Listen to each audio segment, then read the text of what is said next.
I thought love was only true in fairy tales, meant for someone else but not for me. But love was out to get me, that's the way it seems. Disappointment haunted all my dreams, but then I saw his face. Now I'm a believer, not a trace of doubt in my mind. I'm in love. Ooh, I'm a believer, I couldn't leave them if I tried.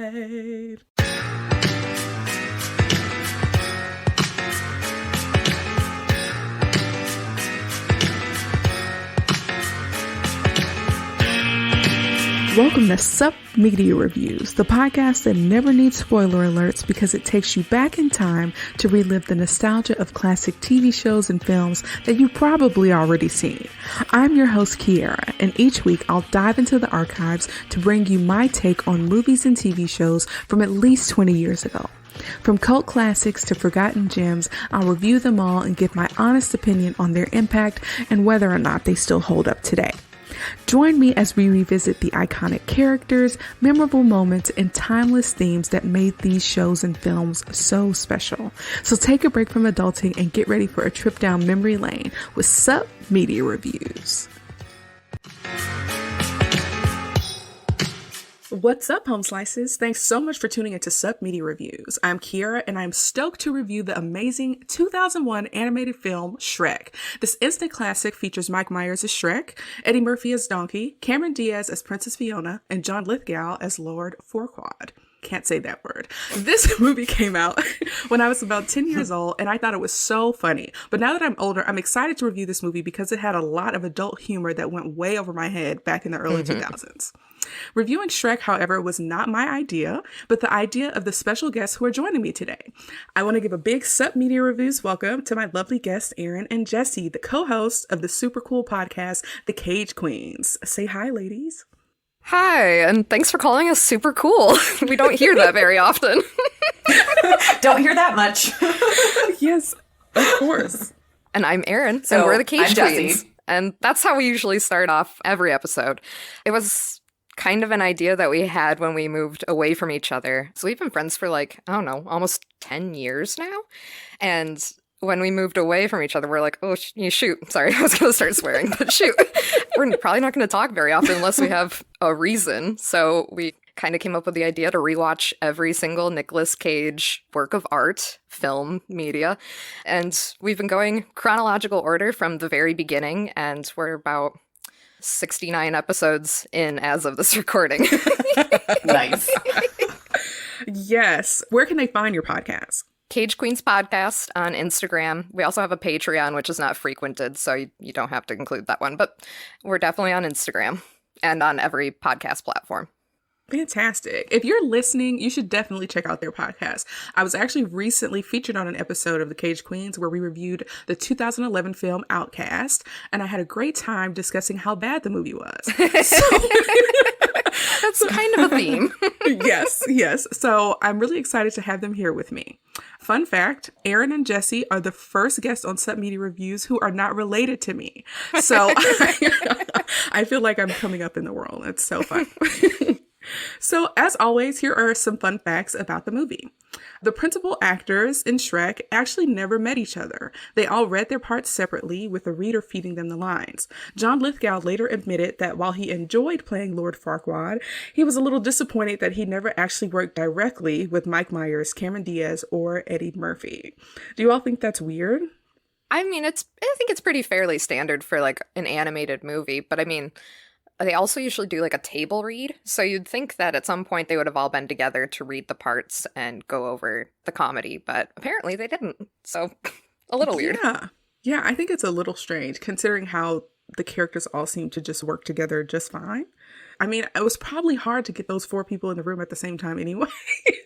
So yeah.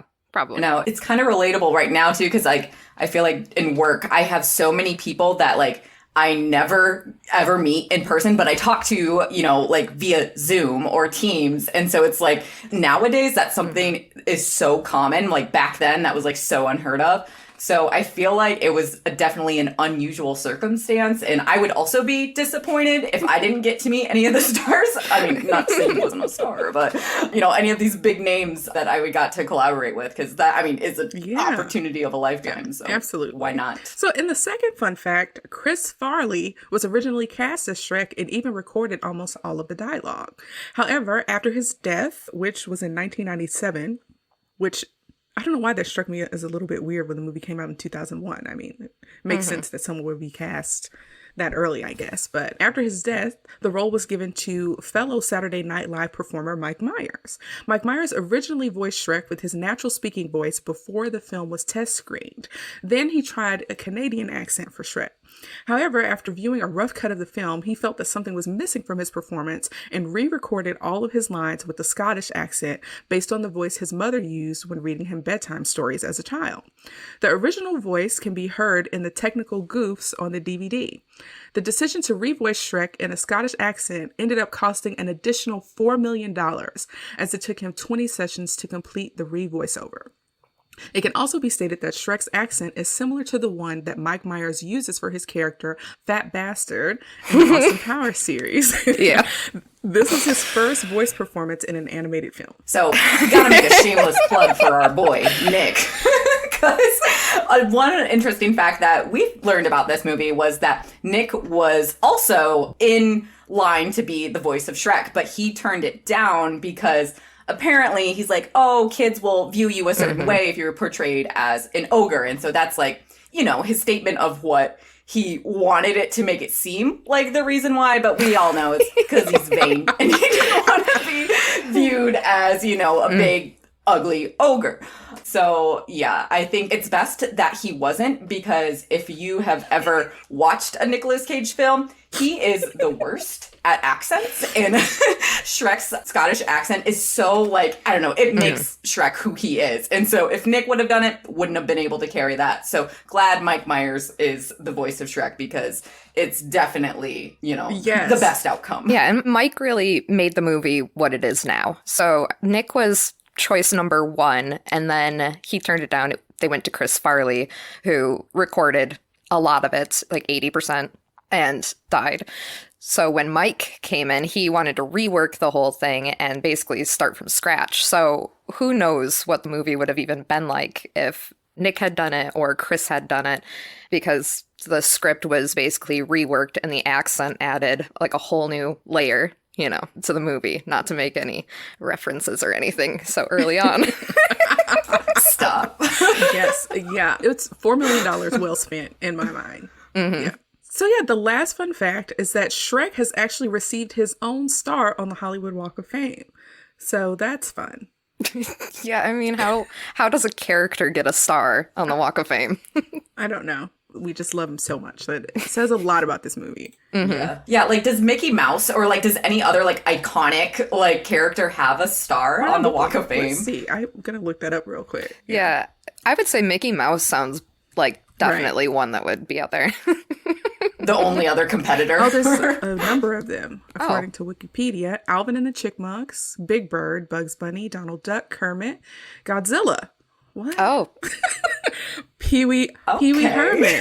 Mickey Mouse, Minnie Mouse. Wait, not Paul Rubens, but Pee-wee Herman? Yes, because Pee-wee Herman is not problematic. True. The Munchkins, the Muppets, Winnie the Pooh, Rugrats, Shrek, The Simpsons, Snoopy, Snow White, Tinkerbell, and Woody Woodpecker.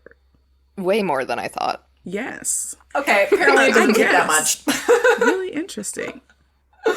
Tinkerbell, I feel like that's just unnecessary, but whatever. It doesn't take away from the fact that Shrek is the brightest star out of all the animated characters. I'm into Rugrats. That was yeah. They were also in that same era of Shrek. I feel like they were very, I don't know, they were just prime growing up, a prime piece. They had movies, they had a TV show, they had everything. So I'm into it. Apparently there are a lot of, I don't want to say a lot, there's also actors who have their names inscribed with the star. Clayton Moore, the Lone Ranger, and then there's also live action animals. Lassie, Rin Tin Tin, and Strongheart. Don't know who Strongheart is. I don't either. 1960. So, and there are corporate entities as well. Disneyland, which kind of makes sense. But the second one is hilarious. The Chevrolet Suburban. What? How? Huh? How? I don't know. I have no idea. It's pretty funny. But yeah, if you want to check out Shrek, you can watch it on Peacock Premium as of the recording of this episode. So this is the point where we talk about our personal connections to this film. Erin, you can go first. Can you share what you love about this first Shrek movie? I have a lot of memories of watching it when I was younger, right when it first came out. I don't remember if I saw it in theaters. I know I saw like Shrek 2 in theaters. I remember that. But we watched it a lot, and we had rehearsed a lot of like the jokes and the scenes, and we'd reenact them at home because we didn't have the movie right away. So I memorized like the Duloc song when I was a kid. I mean, like, I was a really big fan. I also, for some reason, remember having a karaoke CD. I never owned a karaoke machine, but I had the karaoke CD for some reason. So I don't know. I was just a real big fan growing up. I don't know what else to say about that. Nice. Well, what about you, Jessie? Why are you so into Shrek? I don't know. I just feel like it's one of those nostalgic movies that it's a core to growing up in this era of the 2000s. And this was a movie that I owned on VHS. And I remember it was always my favorite one to put into the tape player. But I also remember being such a huge fan of the soundtrack. Specifically the Smash Mouth songs in the beginning and the end, the I'm a Believer and All Star. And yes, they were just like, I knew all the words and they were just my hype songs. I just love them so much. And it was pretty devastating to hear that Steve Harwell, the singer of Smash Mouth, recently passed away. Because that, again, kind of, it tugs at the heartstrings because, again, just their connection to this movie and the soundtracks that they made really kind of like, again, contributed to how great this film was. So yeah, when we found out the news, the tears, started coming. And they didn't stop coming. That's actually really good. That is hilarious. Yes. So for me, my personal connection, there's like a whole bunch of stuff. Like, I thought the movie was really hilarious. I think it's cool how they centered a creature that we rarely get to see in movies. Ogres. I mean, like, I don't know if I can really think of another story that even really talks about ogres, let alone centers them in the story. It featured an all-star cast. It had a really good soundtrack. There was a decent twist on the classic Happily Ever After fairy tale. So they kind of turned that on its head, which was cool.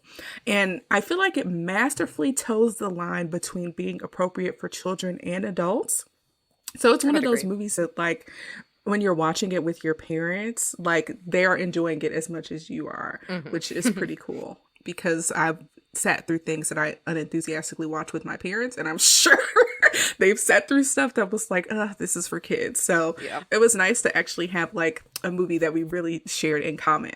The star of this movie for me is Eddie Murphy. His voice acting is so good. The last time that I remember hearing his voice was in Mulan when he played Mushu. And it was so nice to hear his voice again. And his comedy still carries through, and just his voice is just so funny.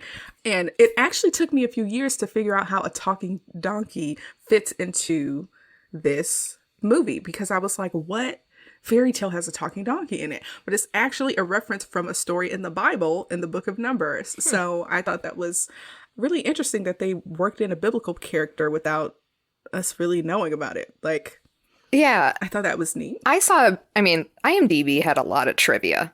Like, I don't know how true all of it was, and I didn't get through all of it because there was just so much. But I saw that it possibly could have been a reference to the donkeys from Pinocchio, from the boys that get turned into donkeys. That actually is an interesting take. That's possible. Yeah, but I mean, it was never confirmed or stated anywhere, so I mean, who knows? Yeah. Also, this movie is the first time I heard the song Hallelujah, and that was really impactful to me. Like, I love that song. It's a beautiful the animation song. Yes, the animation is actually kind of top tier, I think, for 2001. Oh, yeah. I don't know how to describe the animation. There are certain times where it actually looks real, which is a little bit freaky, but it's also like really cool. And I feel like the rewatchability of this movie is really like off the charts. It's just super funny and all around a great film. So yeah, I think we're all excited to share our perspectives on this movie. So let's chat.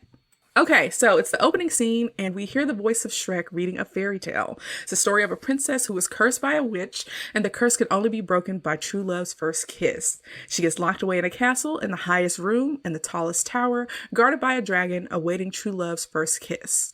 But it turns out the storybook is actually toilet paper for Shrek, who exits his outhouse to Smash Mouth's All-Star. Such a great song.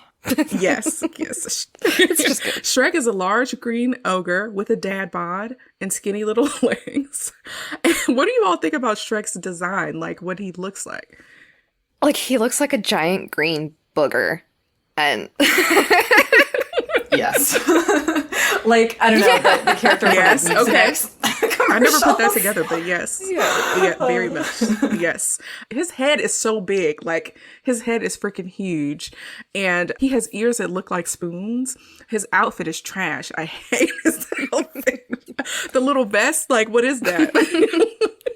Yeah, like made of bark. It looks like it's so bad. Yes, it's horrible. But in a series of scenes, we get to see his swamp and his life. He lives like a solitary existence. He showers in mud. He catches fish by farting in the water. He hunts for slugs. He paints beware ogre signs in his spare time. What do you all think about Shrek's life? I think it's kind of cool. It's almost like a disgusting retiree that went off the grid. yeah, exactly. Yeah. Yes. I mean, I would do the same, just with a little less like farting and burping, but yeah. Yeah, trying to be a Yes. little less gross. I think it's his diet. But yeah, I mean, yeah, seriously, it's his diet that makes it seem so gross. But like, other than that, I mean, he has this nice cabin in the woods. He's a outdoorsman. Like, he likes his alone time, and he's just happy living his, best life the way that he knows how to. And so, if a bunch of people came and started interrupting my norm of my day, I would also be like, you know what? Not cool. So yeah, as soon as the villagers show up to, come and hunt him down, he has a point in making them be fearful of him, because it's like, don't bug me, bro. I'm not Yes. bugging you. Yeah. I love the whole, like, I'm doing my thing. I don't bother anyone. Like, that type of vibe. I mean, like you said, goals. Like, I'm into it. I'm into his lifestyle. So, yeah, that's when the angry mob, as you mentioned before, of human men grab their pitchforks and torches to come and kill or capture Shrek, under the impression that they want to capture him. But I mean, he is an ogre that will grind your bones for its bread, according to those men. Just totally not the right lore. But Shrek outsmarts them and surprises them from behind. And he tells more of these kind of like stereotypical tales of what an ogre will do to them. And the men are just so afraid. He's towering over them. I don't think I realized the size difference between Shrek and like an average man at the time, but he is literally towering over them. How tall do you think Shrek is? Ooh, like 8'2". You think he's 8? I'd say he's probably like 7 to 8 feet. Yeah. Do you think that's, yeah, I was just about to ask if that was a real thing. Shrek's height? 8 feet, weight is 450 pounds. Well, I didn't know they were going to tack a weight on there, but Yeah. Yikes. Yeah, he definitely skipped leg day, but that's okay. Okay. Shrek, to get rid of this angry mob of men, roars at them in like this horrific way. This is where I'm talking about like the animation is really good, but it's disgusting. Like when he roars at them, there's like saliva and like you get all up in his face and his teeth, and I'm like, ew, gross.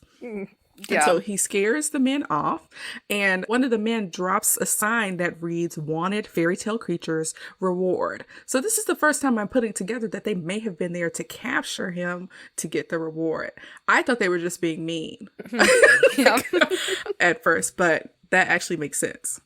Yeah, I never saw that detail in the past, but I did notice it when we were watching it this time around. And I was like, oh, that's why. I was like, do mobs just regularly gather to try to hunt him down? But yeah, it did make that connection for me too, which, yeah, unsuccessful. Yeah, Shrek just wants to be left alone. Like, I feel that. So yeah, next up, we see a bunch of fairy tale creatures being rounded up. We see the 7 dwarfs, a witch, the 3 bears, Mama, Papa, and Baby Bear. We see Pinocchio. People are literally handing over fairy tale creatures for money. So an older woman says that she has a talking donkey, and that's worth 10 shillings if she can prove it. The question is, the person who's accepting the fairy tale creatures, what is the standard for how much money people get for turning in these creatures? Maybe what's the exchange rate? Yeah, maybe there's like a base fee for just a talking animal, and then if you get like one of the 7 dwarves or something like that, you get a premium fee. Maybe there's a group rate if you get all of them. Who knows? But I think it's hilarious that donkey ever had. He was worth anything at all. Yeah, that's hilarious. If they're magical, maybe there's like a little premium on top of that as well. Who knows? I thought that was just a little weird. But Donkey, smartly for once, is quiet. And the lady has to like move his mouth and use him as a puppet to kind of pretend that he can talk. So the guards or the knights are carrying the lady away because she's trying to trick them.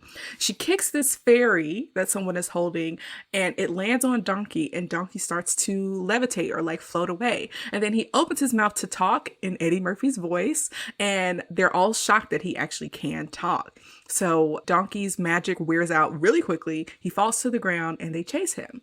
And they chase him into the woods and he runs into Shrek.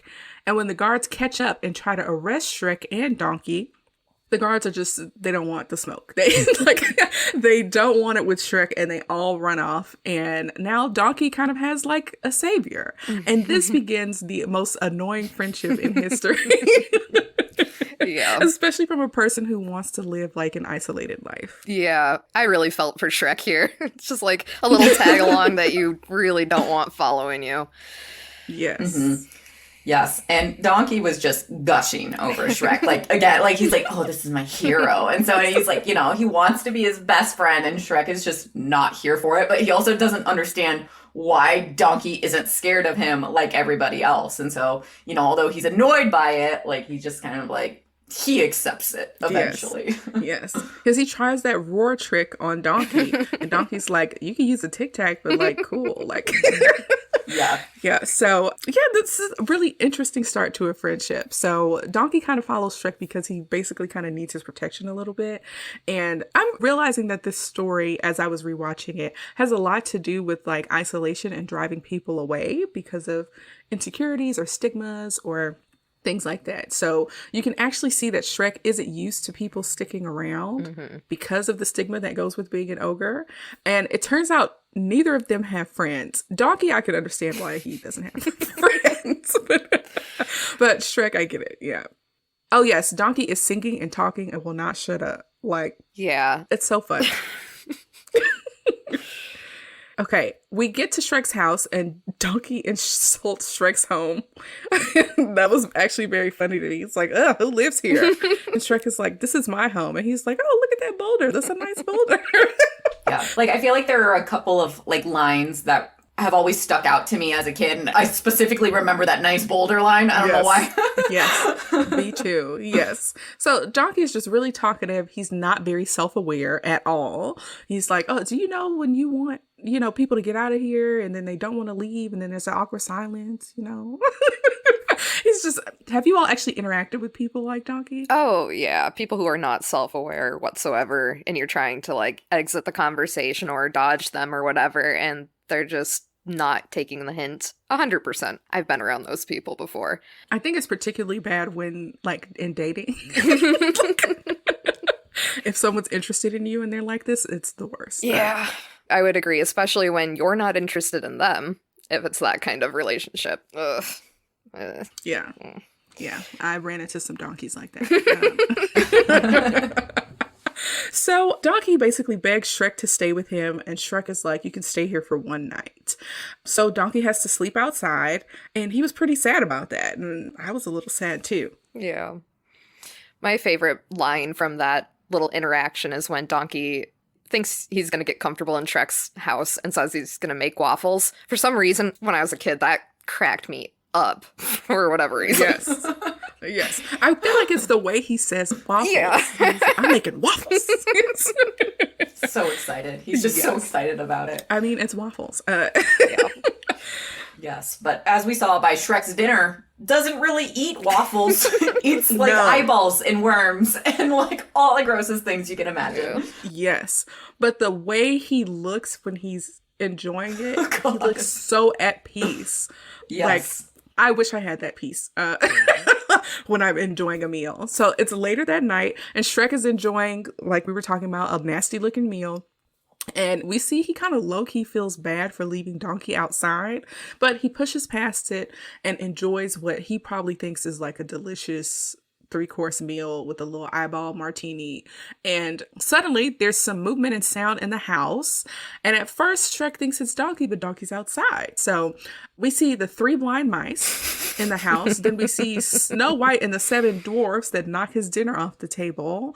And then we see the big bad wolf who's in Shrek's bed. Or it's the wolf from Little Red Riding Hood. I don't know if it's supposed to be both. If that's the same wolf. It's the same wolf, I'm pretty sure. Okay. Yeah, okay. Not really sure. So, Maybe. Now that I'm second guessing it, I'm like, wait a minute, that's not the same wolf. Well, yeah, because he's always with the 3 little pigs, but then he's also dressed up as a grandma. Like the Little Red Riding Hood. So, I don't know, it's confusing. Yeah. Yeah.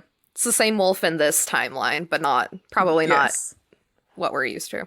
Well, Shrek goes outside of his house to see tons of fairy tale creatures setting up camp. They have homes, tents, food lines set up. I don't know how he didn't hear all this stuff going on outside. But when Shrek makes himself known, the other creatures are scared and like don't really listen to him. They lock him outside of his house. And we learned that someone named Lord Farquaad evicted the fairy tale creatures and dumped them in Shrek's swamp. Now, I was an adult when I realized what Lord Farquaad's name really meant. Mm-hmm. It's actually not a word that I hear used very often, even in its original form. But it's hilarious. One of those little adult Easter eggs. Are we allowed to say it on the podcast? I mean, you can, sure. Just in case somebody doesn't put it together, it's supposed to be like fuckwad, an adult joke. Yes. Which, yeah, a little. When we were kids, we did call each other that. The house that I lived in, we swore a lot, behind the parents' backs. So yeah, I've never caught that until I was adult. But like when I was watching this movie, and they would say words like "damn" and "ass," I was like, "They're swearing." Yes, yeah, it's like a departure from the very Disney no cursing, Mm-hmm. So that's like another way that this feels unique. Okay. So when Shrek asks if anyone knows where to find this Lord Farquaad, Donkey is pretty much the only person who speaks up to Shrek's chagrin. And that means that Shrek and Donkey are on another whirlwind adventure together, and they're going to get Shrek's property rights back. So the fairy tale creatures are actually pleased to hear that Shrek is there to get their homes back. So Donkey hums on the road again, and we get to meet Lord Farquaad. So we see him walking, and we find out that he's short AF. He obviously has short man syndrome. Erin and Jessie, do you believe that Napoleon complexes are real? Ooh. I believe that in, just media and society, we have learned to only like tall people and kind of, degrade shorter people. So I feel like that's kind of a fault of society.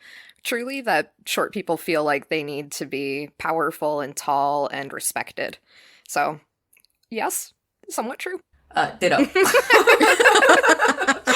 Yes, myself, I am quite short. I'm 5'1.5". And when it comes to the dating world, people are obsessed with height. Mm-hmm. And it's crazy. There are short women who won't date men who are under 6 feet. And I'm like, wild. Girl, what are you talking about? That's crazy. Because the average height for a man is, I think, 5'7", 5'7" mm-hmm. and a half. Mm-hmm. And tall men don't live as long. So true. I don't know if that's a perk or not, but seeing him be this short and be in this position of power, it does feel like he's compensating for something. Yes. Which is, what Shrek alludes to later on. But yeah, we see him for the first time, and someone who works for Lord Farquaad, who we later learn his name is Thelonious, which is a really interesting name. But he's menacingly pouring a glass of milk, which I didn't know was possible. And when Lord Farquaad enters the room, Thelonious is torturing the gingerbread man by dunking his head into a glass of milk. The gingerbread man's legs are ripped off, and Lord Farquaad like crushes one in his hand. It sounds like he's trying to get information out of the gingerbread man on where the rest of the fairy tale trash is. And when he threatens the gumdrop buttons, that's another line for me. Not the gumdrop buttons. Yeah. He starts to weave this tale about the Muffin Man, which is silly. Yeah. She's married to the Muffin Man. The Muffin Man, the Muffin Man. Yes. I love that little scene. But they get interrupted because a delivery has arrived and it's a special mirror. It's the magic mirror from Snow White. And Lord Farquaad wants to know from the mirror, is his the best kingdom of them all? And the mirror is like, well, you're not a king. And he's like, Thelonious. And Thelonious punches out like a little hand mirror. He's really into torture. He's like super into torture. And the magic mirror, afraid for his glass, is basically saying like, you're not a king yet because you haven't married a princess. So he does this kind of, what's the name of the show where you pair people up? Not newlywed. It's the match game. The dating game, I think, is like the old. Is that the name of it? The old one where there's one contestant and then 3 potential bachelorettes or bachelors. I think it goes both ways. Yeah, and they basically can't see them. That's, well, in the typical dating game, they can't see the potentials, but they get to ask them questions and they get to know who they are, and then they pick one. And if they, agree to go out. I think that's the joke they were trying to play somewhere in there. Yes. So he offers Lord Farquaad 3 options. Cinderella, who likes hot tubs and sushi. Snow White, who lives with 7 guys but isn't easy. Very adult joke. Yeah. And Princess Fiona, who we had never heard of before, who likes pina coladas and getting caught in the rain. So Lord Farquaad ends up picking Princess Fiona. And while he's trying to figure out who he can send to rescue her from the tower, he completely ignores the magic mirror when he tries to tell him more about what happens to her at night. Yep. I think this may have been the first time I picked up on that somebody was actually trying to warn him. Mm-hmm. Mm-hmm. Same. So, yeah, Lord Farquaad decides he's going to throw a tournament. His cowardice is just at next a level. new height for me. Yeah. Yes, and I can't stand him. So, as we move on, Shrek and Donkey actually arrive at Duloc, which is the town or kingdom, I guess, that Lord Farquaad rules over. It's a huge castle, so huge that Shrek thinks that Lord Farquaad is compensated for something, but Donkey doesn't get the joke. I thought that was pretty funny. Yeah, I was Donkey as a kid. I didn't get that joke either. Yeah. No, yeah. So I will say that this movie does a great job of having jokes in spoken and written form. Like there are tons of little like things that you only see visually that are jokes that I think I'm getting more now that I'm as an adult and I'm a quicker reader. But when they arrive, Duloc actually is kind of a theme park, like an amusement park. And in the parking lot, there's a little sign that says you're parked in the landslide or like landslide. And I was like, oh, that's cute. That's really cute. So there are tons of like little written quips like that. And I'll bring up at least one more later on. But like I said, Duloc is like a little theme park, which is actually really interesting. It seems like it only exists for Lord Farquaad's vanity. Yeah. Like the gift shop has full of little figures that look like him. But when they go inside, it's dead inside of the theme park. So they go to a little information station and they find this weird animatronic singing machine with these little puppets. And they sing the song. I have the lyrics here, but I did remember them from when I was a child as well. Yes. Welcome to Duloc, such a perfect town. Here we have some rules. Let us lay them down. Don't make waves. Stay in line and we'll get along fine. Duloc is a perfect place. Please keep off of the grass. Shine your shoes, wipe your face. Duloc is a perfect place. Now, I didn't recognize the importance of this song because it tries to show how Lord Farquaad wants everything to be perfect and how the fairy tale creatures are destroying his view of having like the perfect kingdom. And I feel like they didn't make the connection tight enough for me, which really is the only gripe I have with the movie. Yeah. I feel like they weren't super clear about why he didn't want the fairy tale creatures in Duloc. Yeah, the other thing about this that I didn't realize that I learned from the trivia is that this song was played to the same like tune as It's a Small World After All, which was supposed to be like a dig against Disney. And apparently there were a couple more like little like digs that they did towards Disney throughout this film, which I was like, ooh, look at them, DreamWorks go. That's and they had to have interesting. like lawyers review it before they released it because they did so many of those. And they're like, we don't want to get sued for this. Oh, that sounds right. This is probably the second film I reviewed that had like some digs at Disney. Space Jam was one of them because Disney was supposed to lend some characters to Space Jam. It was supposed to be like a exchange because Looney Tunes lent some characters for Who Framed Roger Rabbit. And so Disney was supposed to return the favor, but they had like a regime change. And they refused to lend any Disney characters to Space Jam. So they made like a few little jokes there as well. Yeah. You know, people be hating on Disney because sometimes it's warranted. Yeah. I don't know. Yes. Yes. So a picture gets printed and you get to see the expressions on Shrek and Donkey's face while they were watching this weird thing happen. And then they hear a lot of commotion and they follow it to this arena where Lord Farquaad is telling some of the bravest, strongest men in the region that if they win today's tournament, they get the prize of going to rescue a princess from a dragon-guarded tower. What kind of prize is that? What a reward. Yeah. The honor. Yeah, that's not enough for me. Ridiculous. No, yeah. Yes. Yes. Lord Farquaad says, some of you may die, but it's a sacrifice I'm willing to make. He's just a total butthole. Yeah. Like, he lives up to his name. Yes. So he starts the tournament or gets ready to when Shrek makes his presence known and everyone in the audience is like, ugh, like, who is this hideous monster? Do you all think Shrek really is that ugly? I don't think he's ugly, but I think just hit the size of him, like entering a space, is probably a little bit scary considering, like we talked about earlier, how much larger he is than the average person. But I think that their exaggerated, like, screams and panic are a little excessive. One of my favorite parts is how Lord Farquaad goes like, oh, it's hideous. And then Shrek's like, it's just a donkey. Yes. I'm like, wow, the confidence. I love it. Yes, it is fantastic. Yes. So Lord Farquaad immediately flips the script on the tournament, and instead of getting the knights to fight each other, he's like, somebody kill this ogre and you'll be the winner. I'm like, imagine showing up somewhere and having knights sicked on you. Just out of nowhere. Yeah. Yes, just because you're ugly. I mean, that's crazy.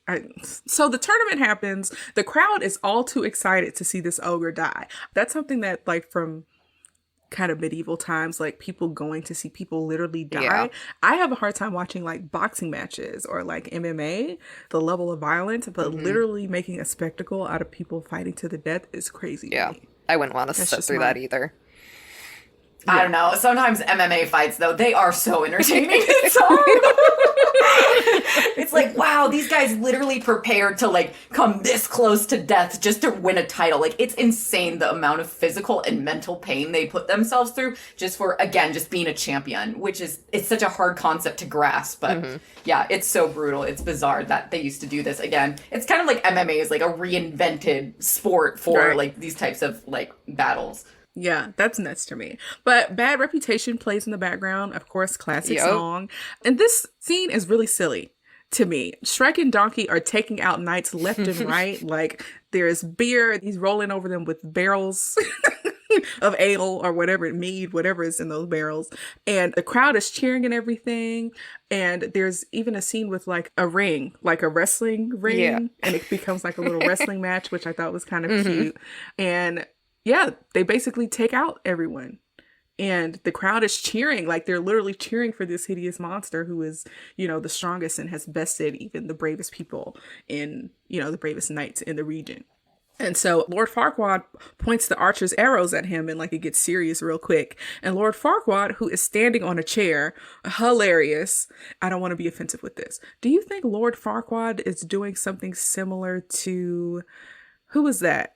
One of the Roosevelts that had polio and they kind of hid it. Do you know what I'm talking about? The president who had polio and was like wheelchair bound, but nobody knew. I think it would be impossible for people to not know how short he truly is, like living in town. So I mean, it's... But, like, I do think he does try to hide it, though, because, like, and this is a scene that comes, like, way later on when he's riding a horse and he has, like, legs all the way down it, and then they just pick him up.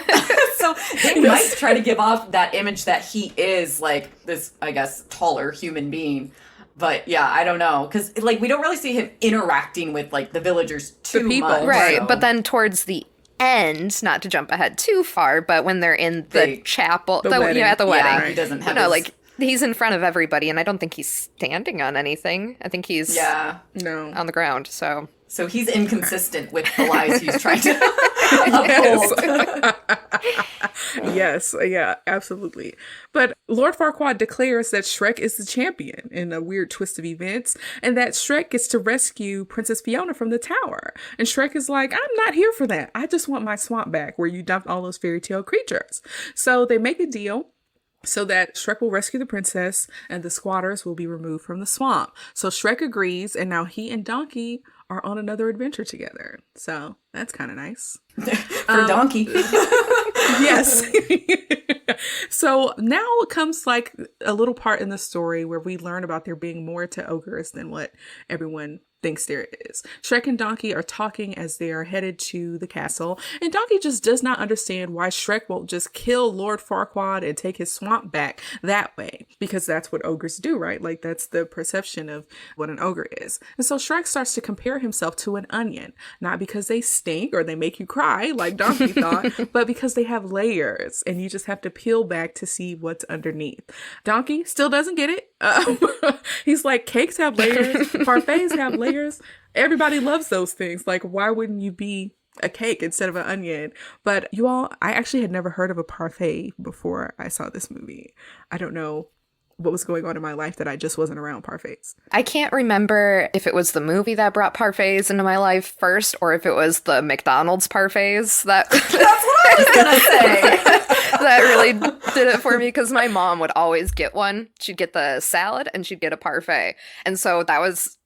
I know that definitely after the movie, I would make a joke every single time my mom would get a parfait, but I don't know which one came first. Yeah, I don't think I don't know. I'm lactose intolerant. I probably shouldn't have parfaits. But onions for Shrek is the most accurate thing. And then we get to see this quick montage of their journey set to the song I'm on My Way by the Proclaimers. I used to sing this song all the time. I used to just be walking around, like, just these songs are kind of like the soundtrack to my childhood. Can I ask how old you all were when Shrek came out? 2001? 9. 6. Okay, yeah, I was 10, so we were all quite impressionable. Yeah, quite impressionable at that age. So yeah, the little montage has shows that they have like a really long journey across different types of terrain and that it takes multiple days.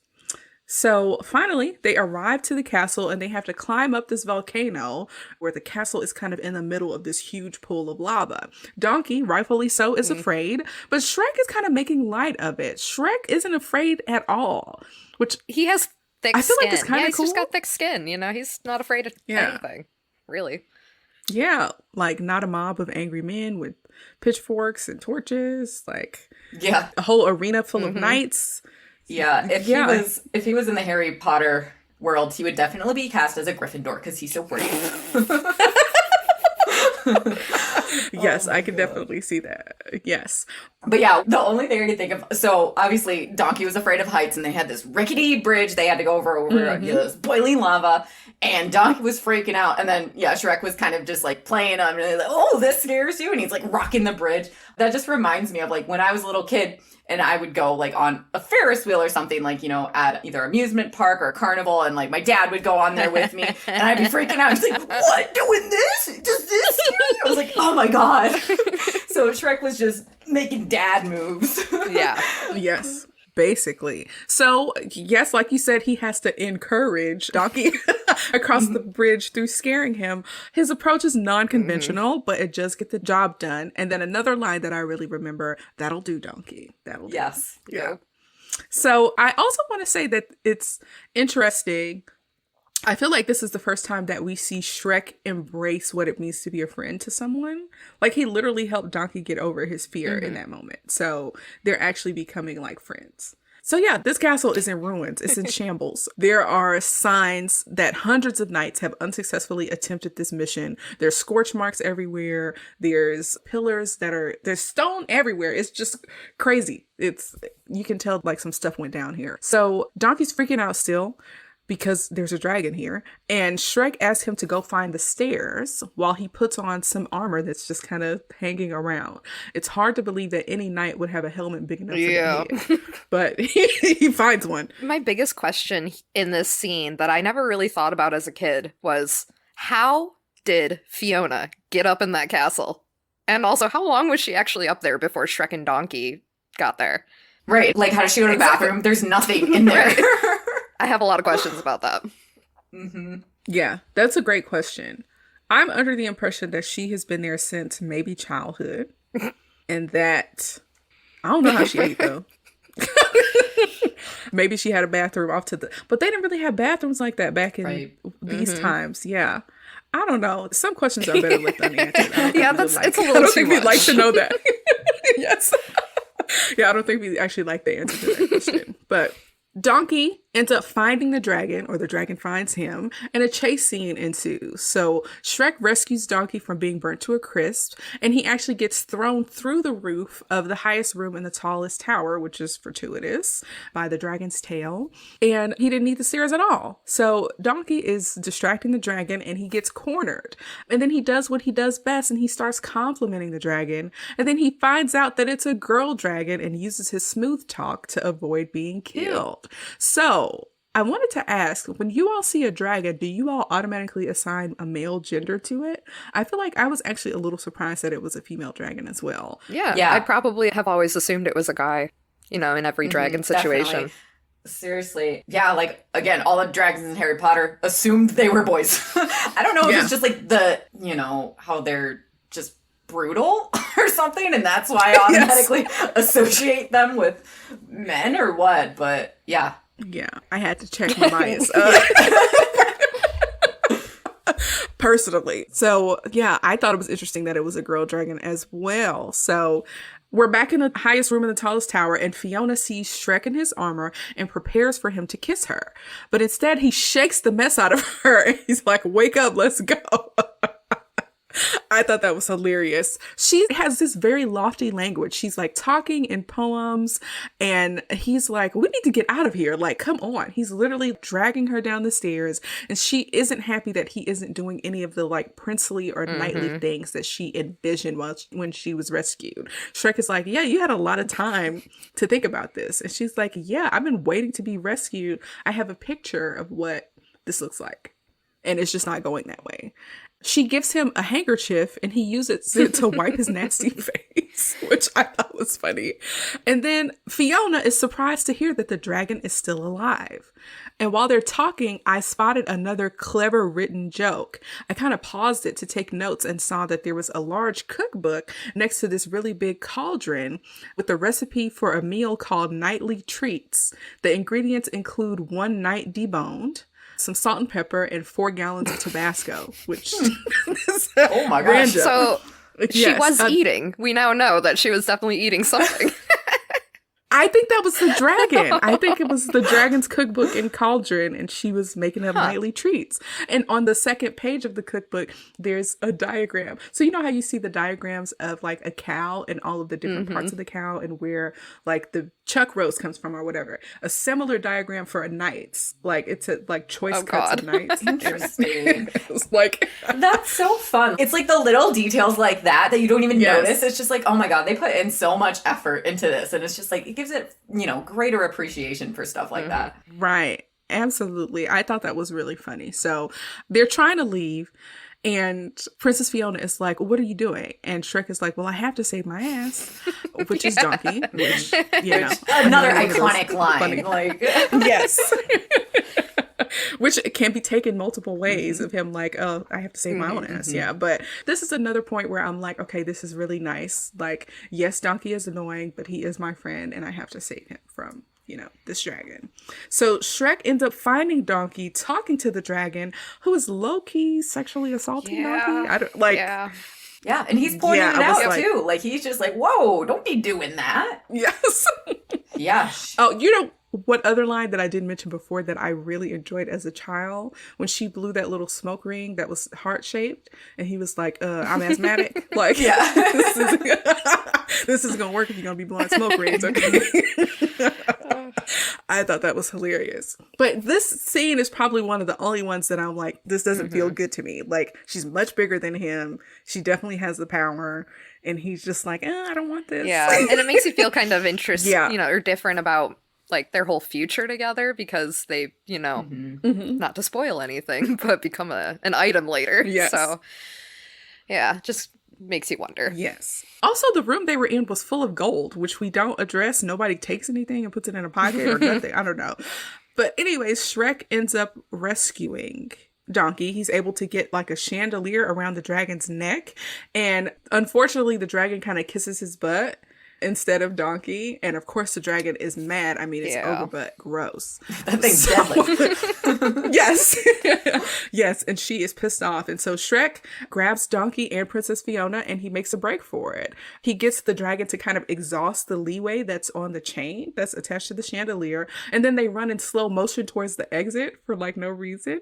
And then, yeah, the dragon breathes fire right as they were crossing the bridge and it destroys the bridge and they're able to still hold on kind of like a ladder. But the dragon can't catch them because the chain gets caught and she doesn't have any more like slack on the chain. And the dragon actually looks so sad as they're... I remember Getting feeling away. bad for her when I was 6 years old, and I still felt bad for her to this day. I was like, oh, she's so lonely, and now she's trapped there. I hate it. Yeah, it's so sad. Like, can you imagine your job just being like killing people? By yourself, And- like, Yes, lonely. being lonely. It's a little interesting to me that it doesn't come across as if Princess Fiona and the dragon had a relationship. Yeah. I figured that since they're the only two there, that they would have some type of bond. Yeah, I don't think they did.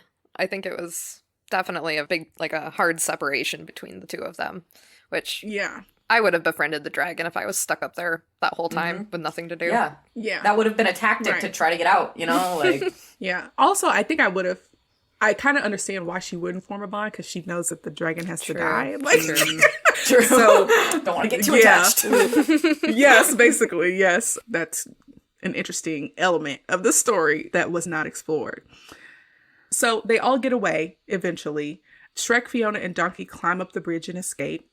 And this scene kind of demonstrates Shrek's non-conventional nature. He's not like other knights. His steed is a talking donkey. He didn't bring any materials or weapons, like nothing. He just showed up. He didn't do any of the kind of fanfare like a knight would. He didn't slay the dragon. He just isn't what anyone expected, but he still got the job done. So we see these kind of redeeming qualities. So to me, this is like a story about realizing that sometimes life just won't be the way that we imagine. Yeah. And that we can't really judge a book by its cover. I would say that's probably like the most important lesson in this movie. Yeah. Which is another reason what makes this movie so gold is like not only is it funny, not only is it charming, like it actually has valuable life lessons that you should be teaching young people instead of about, you know, like vanity and a lot of other things that like prince and princess movies are about. Right. Yes, absolutely. So they're outside the volcano and Fiona is happy to be outside of this castle. I feel like they didn't really play up that enough. She was really focused on like her night and true love's first kiss. And I didn't really get to see how happy she was to not be in this freaking castle anymore. Like they could have done more with Yeah. it. This part is interesting to me because Shrek is wearing a knight's helmet, but he's still big as hell and still green. So I don't know if he's like supposed to be covered in so much soot that she couldn't really see like his skin color or whatever. She's still thinking Shrek is like a human knight. Yeah. Anyways, so she insists that Shrek removes his helmet. He doesn't want to, but she's like, I'm ready for true love's first kiss. And Shrek and Donkey are caught off guard. They like laugh at her. And Donkey's literally like, oh, you think Shrek is your true love? And she tells the tale quickly about how true love's first kiss is what she's supposed to receive from the person who rescues her. And Shrek eventually takes off the helmet to reveal that he is an ogre, and she is shocked and disappointed. Fiona learns that her cowardly true love, Lord Farquaad, sent Shrek to do the hard work of rescuing her, and that he's going to take her back to Duloc. She says, I'm not going with you. And he puts her over his shoulder and takes her against her will. Another iffy scene. Yeah. A little iffy by today's standard. And they head back to Duloc. When Fiona asks questions about Lord Farquaad and what he's like, they make some really kind of coded short jokes, which are really interesting. And Fiona is actually surprised that the trip is going to take longer than a day because the sun is going down, and she insists that they stop to make camp now. And so they find a little cave, and Fiona gets in. She makes a little door, and Shrek jokes about rolling a stone in front of the door. And that was very funny to me. About trapping her so funny. And letting her die. Yes. And it wasn't so much about that. It was really the donkey being like, Shrek, what are you doing? And he's like, oh, it's just a joke. That was so funny to me. I laughed out loud. So they set up camp, and it's nighttime, and Shrek and Donkey are talking about the legendary ogres in the stars, whatever that means. And Shrek is really warming up to Donkey. He's rescued him a few times. He's having good conversations with him. It's actually nice to see the bond that they're creating. And so he talks a lot, like they mention a lot in the story, like things are more than they appear. Like, you know, everything isn't so surface level. And then I feel like I spoke too soon because when Donkey was like, oh, well, what are we going to do when we get back to our swamp? And Shrek is like, there is no we. Like, there's me and my swamp. And it's like, just because Shrek is being kind and just kind of warming up to Donkey doesn't mean he doesn't want his old life back. Like, he still sees himself as this solitary, kind of isolated creature, and that's the way he liked his life. And Donkey's pretty hurt by this. Like, when Shrek says, I'm going to build a wall around my land, you know, to keep people out, Donkey is like low-key hurt. And to be fair, even though Shrek is like carrying a lot of the load, Donkey has been helpful to Shrek. Donkey distracted the dragon. Donkey also knocked some of the knights out at the tournament. Like, they are a team. Right. So I felt really hurt for Donkey. But you don't just like invite yourself to live in somebody else's place, though. You know, that's kind of where I see it. But it's Donkey. Yeah. He's not self-aware. Yes. I hear that. So Shrek says he's trying to keep everyone out, and Fiona is kind of watching them. We get the first glimpses of her to see that she doesn't kind of look the same. Like, what's going on with her? And Shrek talks about how people reject him and judge him before they know him, and that he's better off alone. And Donkey says, you know, I disagree or whatever. But Fiona gets to see a different side of Shrek. And so the next day, the same night, we see Lord Farquaad in this really weird scene that is a little more adult than I remember. He's at the castle with like a mama bearskin rug, fantasizing about his bride-to-be. He's like making the magic mirror show him pictures of Fiona, and he's like drinking maybe a martini or something, and he has a zebra print bedspread, and it looks like he's getting his rocks off by looking at this picture. And I was like, gross, ew. He has like a hairy little chest. He just, gross. Yeah, they definitely paint him as like I mean, he is such a good villain though. Like, he is set up for you to hate him and like just think he is just this nasty, evil king to be. And his haircut is just, it's this icing on top that just makes him even more hateable. Yes. Yeah. It's awful. But it's the next morning. Fiona gets up and she has a singing contest with the bird. She wins. And the bird explodes. And she takes its eggs and makes breakfast. I didn't feel good about that. And I was like, was that her intention? It wasn't her intention until she killed the parent bird. So, at that point, who's going to raise the eggs once they hatch? Might as well just take them. Yeah, that was always my least favorite scene in the movie because it felt bad for the bird. Yes. But I mean, it didn't stop me from going around the house going, oh, like... I was definitely doing that all the freaking time. But Donkey is having like a little nasty dream, which I thought was pretty funny. Yeah. Yes, but the princess wants to do a nice gesture and is being super positive, presumably because she got to like hear a different side of Shrek from the night before. So they continue on their journey, and Shrek and Fiona seem to have more in common than they think. They're both really gassy, and Donkey's like, she's as nasty as you are, which apparently is a line that was improvised. But suddenly, the princess ends up being kidnapped by a very French Robin Hood, who thinks that the princess is being held captive by the ogre, despite not being bound or anything that would suggest that she's actually being held captive. He introduces himself with a song and dance number with his merry men. And I steal from the rich and give to the needy. Takes a wee percentage, but I'm not greedy. And they do this whole song and dance number. I loved this as a child. Mm-hmm. But Fiona, who is really annoyed by the song and dance number, actually knocks Robin Hood out as she like swings from a vine or something. I don't know what she used, but she knocks him out. And yeah, she just thought it was really annoying. When an archer shoots an arrow at her, it ricochets, and that comes back later. But Fiona proceeds to kick the butts of all of the men. There's like 7 or 8 of them. She's doing like martial arts style fighting. They do this Matrix style shot, which we all love, of course. And Shrek and Donkey are amazed by her fighting skills. Turns out she taught herself while she was up in that tower. I don't know if I would make use of my time being stuck in a tower for years. Yeah. I don't know. I mean, how does she get the source material for that kind of fighting to learn it by herself up in the tower? I don't know, but she did a pretty good job. Yeah, she absolutely did. Yes. So yeah, the arrow that ricocheted is in Shrek's butt, and Donkey's freaking out. So Fiona sends a colorblind donkey into the forest to find a blue flower with red thorns, which I thought was really funny. And then when Donkey returns with the correct flower, Fiona and Shrek were kind of talking or whatever. She's trying to get the arrow out of him. And he returns to find Fiona on top of Shrek. It's innocent. It was an accident, but it is their first kind of like tender moment. Mm-hmm. And Donkey's like, if you wanted to be alone, all you had to do was ask. But Fiona removes the arrow from Shrek, and Donkey faints from the sight of the non-existent blood. There was no blood on that. No blood on that arrow. So we start to see like some romantic feelings between Shrek and Fiona, which is cute. So we have our next montage. They're on their way back to Duloc, and it's set to a song called My Beloved Monster by the Eels. Another cute little song. They have little moments happening between Shrek and Fiona. He lowers a tree over a stream so that she can get across, and he completely ignores that Donkey hasn't crossed yet, and he gets flung backwards. They eat spiderweb cotton candy with flies in it, and she licks her fingers, which is gross.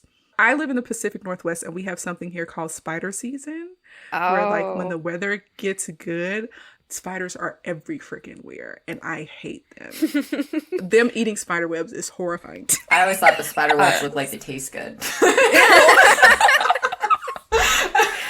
Gross. And that's something you can test for yourself. Like, yes. Also, they make real balloon animals that magically float. Somehow. Yeah. And they do some playful butt bumping. I actually felt bad for those animals that floated away. Like, I know. Yeah. But it's just showing they're getting closer or whatever. And they finally arrive where they can see Duloc. And Fiona isn't ready to part ways. She's having a good time. So she comes up with some excuses to spend one more night with her 2 rescuers. So they sit down, they set up camp, they eat rotisserie style weed rat. And Fiona is loving that shit. Like, Fiona is like, this is so good. It's probably better than whatever she was eating up in the tower. You know, that's all those true. years. Yeah, she's like, this is good. And Fiona is like a little sad that she's going to have really fancy dinners at the castle. She's like, it's going to be, professionally cooked. It's not going to have that same weed rat taste, So Shrek is like, well, you can always come over and I'll invite you over for some weed rat stew and, nasty ogre food. And she's like, yeah, I'd really like that. And so a nice romantic song by Jason Wade called You Belong to Me is playing in the background, kind of setting the mood. And Shrek tries to build up the nerve to make a move, and they're really close to kissing when Donkey pops up and talks about the romantic sunset. And so Fiona realizes, it's about to be nighttime. So she's like, I gotta go. Nearby, there's some type of weird storage building. I actually don't know what the purpose of this building is, but she uses it to sleep that night under the cover that she's afraid of the dark. So Donkey talks to Shrek about, Shrek and Fiona liking each other, and Shrek is denying his feelings. He's, doesn't like to get close to people. He doesn't see any qualities in himself that other people would really like, based on, you know, the stigma about what it means to be an ogre. And Princess Fiona is a princess and she's beautiful. And like, why would she like me? So yeah, they're star-crossed lovers or something. It's later that night. Donkey goes into the building where the princess is looking for her. And Princess Fiona falls through the rickety floorboards, and Princess Fiona has transformed into a lady ogre. And Donkey starts freaking out because he doesn't know who this person is, even though she's dressed like Princess Fiona. And he's like, you ate the princess, which was one of my favorite parts. But I was like, this dress is the best stretch material. Yeah. It's like the sisterhood of the traveling pants. Like, Yes. it fits no matter what body type. Yes. I guess that's part of the spell. Like, I'm so glad that they didn't do like one of those Hulk smash situations. Yeah. Yes. So yeah, that stretch material was fantastic. But Donkey learns her secret and immediately blames Shrek's rotisserie. He's like, I told Shrek you are what you eat, you know. And she's like, no, like when the sun goes down, I become an ogre due to a spell that was cast on me as a child. So she says the spell aloud. By night one way, by day another, this shall be the norm, until you find true love's first kiss and take love's true form. So she had a spell put on her. Do we ever get the backstory about why? I think we do in And the later sequel movies. in Shrek 2. Yeah. Yeah. Okay. I'll have to explore that because I'm not 100% sure. I don't remember. But Fiona's really nervous. She's like, Lord Farquaad has to marry me before the sun sets and I turn back into an ogre. So the timeline is like really tight. Donkey is hilarious. He's like, you're only ugly at night. Shrek is ugly 24/7. He's trying to be comforting. But she has more thoughts about like this, you know, how I look in the daytime is how a princess is supposed to look. And so Donkey is like, you and Shrek actually have a lot in common. Maybe you don't even need Lord Farquaad. Maybe you can have a happy life with Shrek. And so right when the conversation kind of switches to being about Shrek, Shrek pulls up with a sunflower in his hand and he's giving himself a pep talk before he really tries to make a move on Princess Fiona. But unfortunately, he hears a part of the conversation that he takes out of context and he assumes that Donkey and Fiona are talking about how Shrek is a hideous and ugly beast that no one could ever really love, when she's actually talking about the ogre version of herself. So Shrek's feelings get hurt and he leaves upset, dropping the sunflower on the ground. And Donkey urges her to tell Shrek, but she swears him to secrecy. And Donkey is like, what's the point of being able to talk if you gotta keep secrets? True. I definitely hear that. Yes. As a child, were you surprised by this twist that she actually would turn into an ogre at night?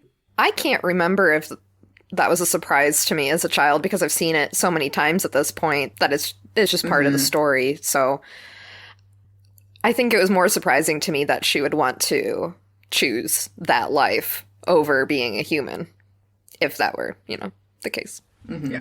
Well, it's morning time, and Fiona uses flower petals to decide her future, which, where did that even come from? I don't know. The picking the petals. I don't know. I think it's don't just know. like an older thing that people used to do. It's always like, he loves me not. He loves me not. I don't know. Yeah. Yeah, and then when you get the answer you didn't want, and you just pick up another flower. Well,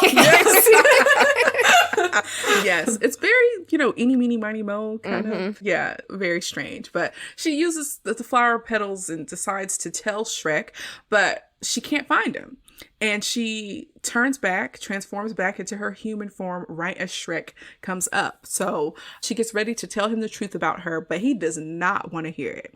The wires and miscommunication that happens is kind of so like frustrating. It's very frustrating and it's masterful. I don't know that I could write a script that highlighted this type of miscommunication. There's some miscommunication and it comes across like Shrek is only interested in Fiona in her human form and not the ogre form, and he hurts Fiona's feelings. So Lord Farquaad pulls up. He gives Shrek the deed to his swamp as he wanted, and Lord Farquaad introduces himself, and he's on the horse that has the armored legs that make him appear taller than he is, which is very funny. And they say some kind of rude things about Shrek a little bit, like, oh, it's not like he has feelings. And Fiona is like, yeah, which is so rude. And Lord Farquaad proposes marriage to her, and she accepts. So she even moves up the timeline to today for them to get married, and this really hurts Shrek's feelings, and he walks away. And Donkey approaches Shrek and he's like, you're letting her get away. Like, there's something you don't know about her. You all need to talk. And Shrek is like, you all are friends. I heard you all talking about me behind my back last night. You go home with her. I live alone. It's my swamp. Nobody else. And he hurts Donkey's feelings. He calls him useless and pathetic. Yeah. Like, he does the best he can to push him away. It's actually pretty bad. Yeah. And then cue in the most appropriate song to play next, Hallelujah, which just, it just feeds into the sadness of everything that you're experiencing in that moment, because everybody, it's like, again, one of those montages where like everybody's just hating their lives because they're all apart. And it's just like, the Hallelujah is the perfect soundtrack to really kind of embody the emotions you're feeling during that. Yes. Yeah. This version of Hallelujah, I don't even know the original anymore because so many people have covered it. But this particular version of Hallelujah is by Rufus Wainwright. And just the sadness in his voice and the way he sings the song and how it's like only piano, like you said, really embodies the sadness of this moment. So in this montage, we see the sadness in Shrek, who has kind of learned to like the idea of not being alone. And now that he's alone again, it's not what he remembered. And then we see a sad donkey who reconnects with a dejected dragon. That part confused me the most because I was like, okay, she couldn't escape in the moment, but now all of a sudden she's in town? Like, what? She has no reason to be guarding the tower anymore, so I guess, she can be free to mope by the swamp. Because that's where everybody ends up anyways. Right, she's retired now, so. But yeah, they reconnect, and unenthusiastic and kind of heartbroken Fiona gets ready for her wedding. One of the lines in Hallelujah says, I used to live alone before I knew you, and I was like, oh, they caught me in the feels. But we also see a very happy Lord Farquaad who is ready to be a king with his new beautiful bride. And Fiona pushes down his little groom statue into the cake because of how short he is, which I thought was still like a little light humor. But the scene overall is really sad.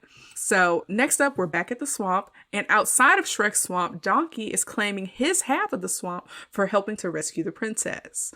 Do you all think Donkey has like a legit claim? No, I don't think he has a legit claim to the swamp. But I mean, I think he could live like, or at least Shrek's property. I think he could live like adjacent to Shrek's property and have it be okay. But the fact that he was taking land out of what Shrek already owned seemed a little off. I don't know. Part of me is like, Donkey did help. Yeah. I know. It was like the only thing that was kind of like iffy to me is like the Shrek owned the swamp before. And so like technically I feel like he had the original deed, but then Donkey did play a part in getting the deed back. So it's like, I don't know. It's this weird, like, I'm not a lawyer, but I would hate to be a lawyer on that case because it's too complex. Yeah. I mean, is that enough to just give him partial property rights? I don't know either. Well, this is a really interesting line of thought. But Donkey ends up confronting Shrek about being mean and selfish and pushing him away. And he's like, friends forgive each other. Like, that's why I'm back here. And Shrek, I think, was thinking, like, if I'm mean enough to you, you won't come back. But obviously it didn't work, especially not with Donkey. But Shrek basically feels betrayed. And he's like, you all were talking about me behind my back and calling me terrible names. And Donkey is like, you misunderstood. Fiona is really into you. She might even love you. And Shrek is like, she called me ugly and hideous. And Donkey's like, she's talking about somebody else. Donkey successfully keeps this secret somehow. I feel like Donkey comes across as a person who is not able to keep a secret, but he kept it.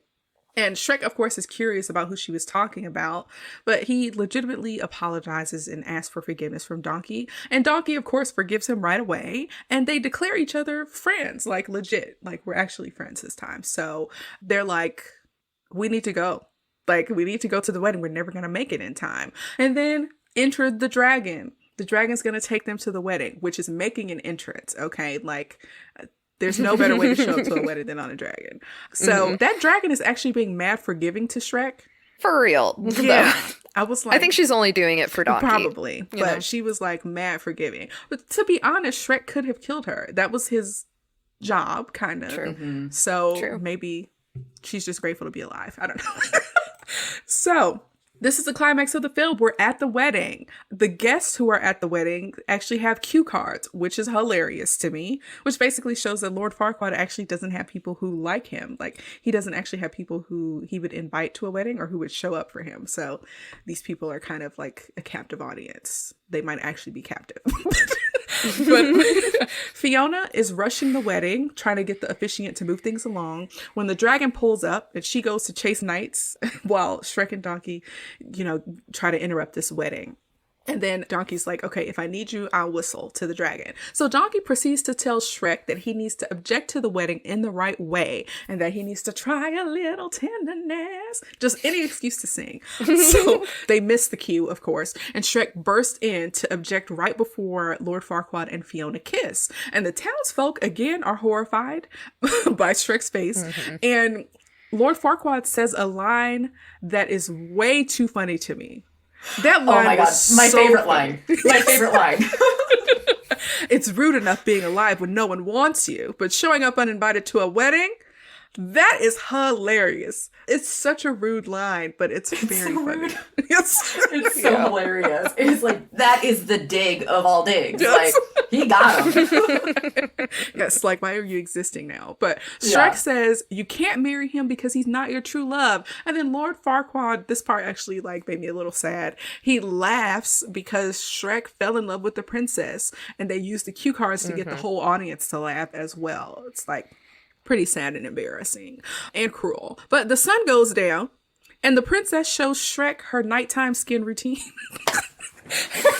Her nighttime skin transformation. And we actually get to see the full kind of magical thing happen where she transforms into her green ogre body that's thick with 2 C's. Very thick. Yes. And Lord Farquaad is disgusted, and so is the crowd.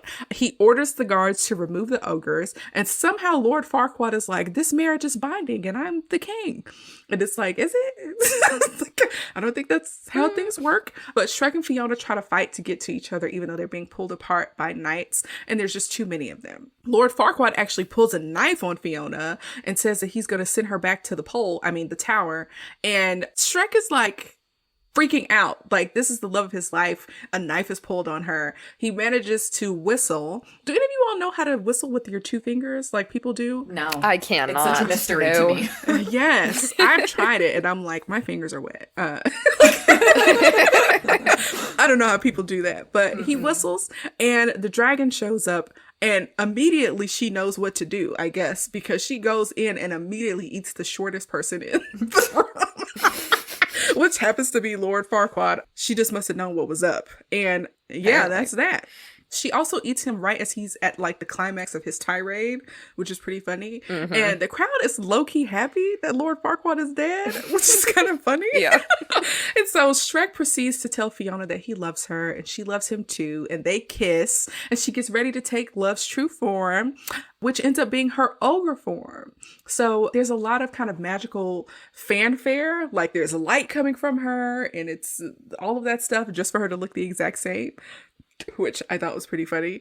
But she's like, I'm supposed to be beautiful. And Shrek is like, you are beautiful. And they, of course, have that little tender moment. And then the end of the movie happens where they have a swamp wedding, which is set to Smash Mouth singing I'm a Believer. Very great version of this song. And they leave in an onion-shaped carriage. The dragon catches the bouquet, interestingly enough. And Donkey picks up the song at like the second verse or something. And Eddie Murphy's singing voice is so funny to me. It's just really funny. He can sing. It's melodic, but it's just his voice. It's like his voice singing. It's just really funny. But they party at the wedding. They're like getting down to this song. They're doing the Macarena. Like the fairy tale creatures that are the attendees of their wedding are all really happy, having a great time. And they live ugly ever after. And like the fairy tale book we saw at the beginning actually closes and the movie ends. And the credits roll to a song called Stay Home by Self, which is another song I remember from the movie. And that's it. That's the end of Shrek. Unless you had the Shrek in the Swamp karaoke dance party extended ending. which I did, and they all, like, it's pretty much a continuation of the dance party where everybody has their own little, like, hit song that they sing, like, the chorus to, and it's just super cute. Oh, wait, hold on. Did Shrek sing Just the Way You Are? Don't go changing. Yes. Okay, yes. I low-key forgot about that. Yes, I do remember that. Okay. I actually could probably remember it. Okay, hold on. He sings that song. Do you know what song comes next? Nope. Then I think Fiona sings They Made It Through the Wilderness. Okay. I don't know what else. I like Big Butts. I like Big Butts. That was next. Yep. Oh my Eddie God, Murphy. seriously? That Eddie Murphy did that one. Oh, shit. And then someone sings Feelings. Like, that's the next one. I think it's Felonious. Yes, Thelonious, yes. I can't believe I remember that. I'm literally going through it in my head. The Manjura Hood sings YMCA. Okay, yes. I remember that. Mm-hmm. And then Lord Farquaad sings Staying Alive in the Belly of the Dragon. Yes. And Wow. I don't remember. Yeah. Yeah, you're remembering so much more of this part than I am. Yeah. So what I will say about streaming services is that they don't maintain some of that extra like DVD footage. It's really annoying, particularly for me when I review Disney stuff.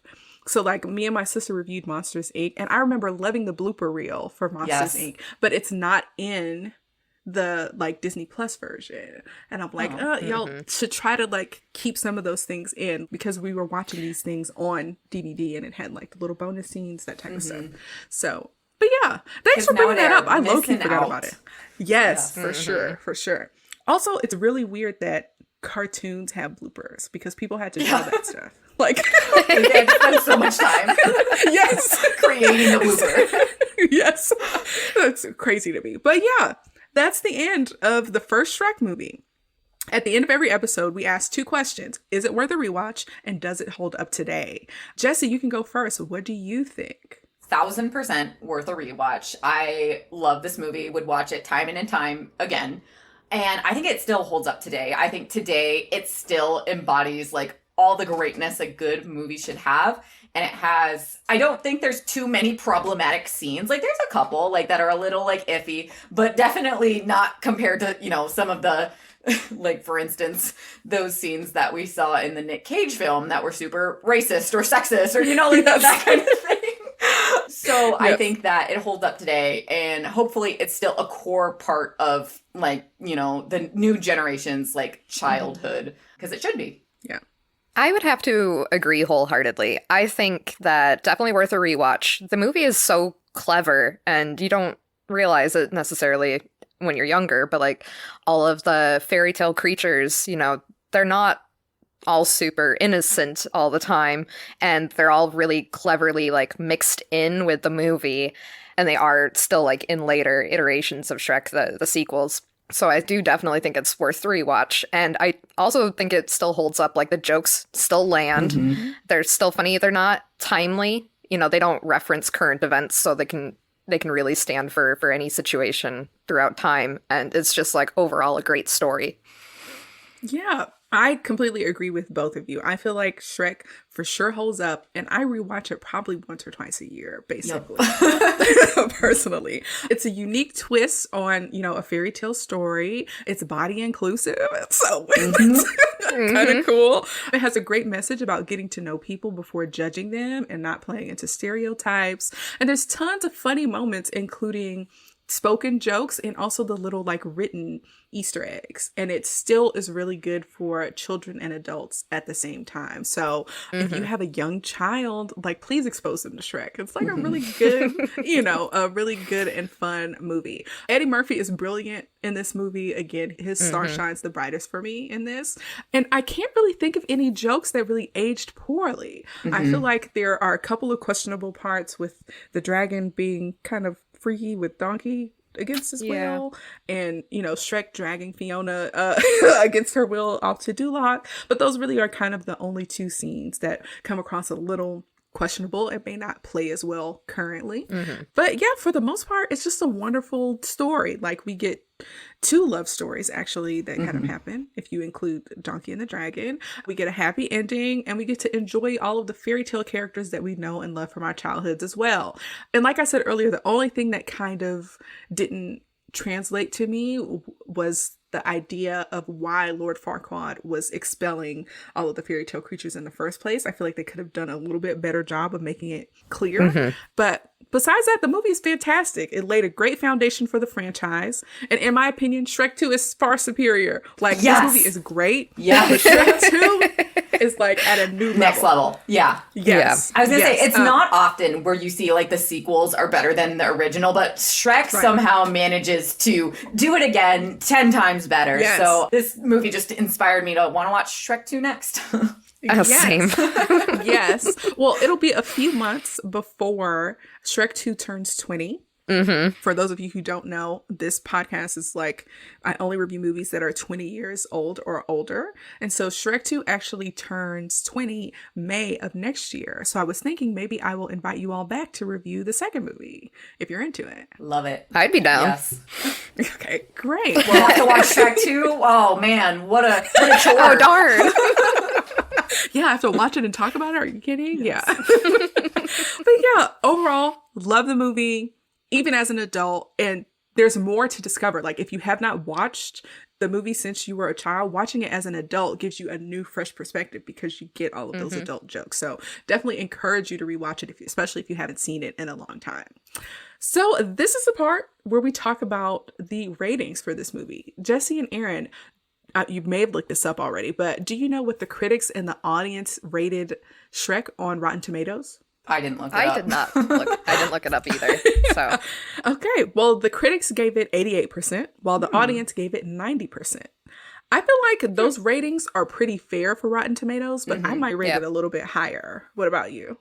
I would probably rate it a little bit higher. I mean, I feel like the audience rating is pretty on point. The critics, I feel like, could have rated it higher, but I don't know how they tend to rate like an animated movie because usually those are geared towards children.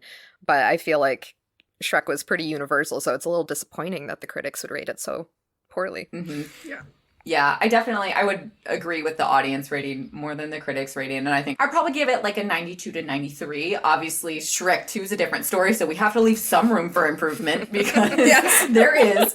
But yeah, I would definitely rate it in the low 90s for sure because it's just, I don't know. I think it deserves it. Everything hit with this movie. Yes. Yeah, I agree. I agree with both of you.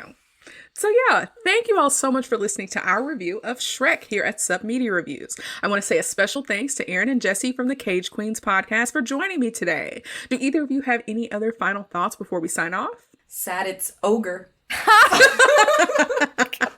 That's cute. Well, thanks again, ladies and listeners. Don't forget to go check out the Cage Queens anywhere you find podcasts. Listeners, let me know what you think about this movie. Does it hold up for you? Did you rewatch it recently? Share your thoughts on our social media pages on Facebook, Instagram, and YouTube. For the next couple episodes, I'll be doing something special. This year, October 13th falls on a Friday, so I'm releasing a special episode where I review the 1980 hit slasher film Friday the 13th with a super special guest. Also, as a part of our regular programming, next Tuesday, I'm going to be releasing a review of the 1993 movie Hocus Pocus. You don't want to miss it. Peace out. Thanks for listening to Submedia Reviews. I hope you enjoyed our trip down memory lane just as much as I did. If you have any suggestions for movies or TV shows you'd like me to review next, or if you just want to share your thoughts on today's episode, you can find us on Instagram, Facebook, YouTube, and Pinterest at Submedia Reviews, and on supmediareviews.com. Don't forget to subscribe to the podcast so you never miss an episode. And if you have a moment, please leave a review on your favorite podcast platform. Your feedback helps me improve the show and spread the word to new listeners. So until next time, peace out, home slices.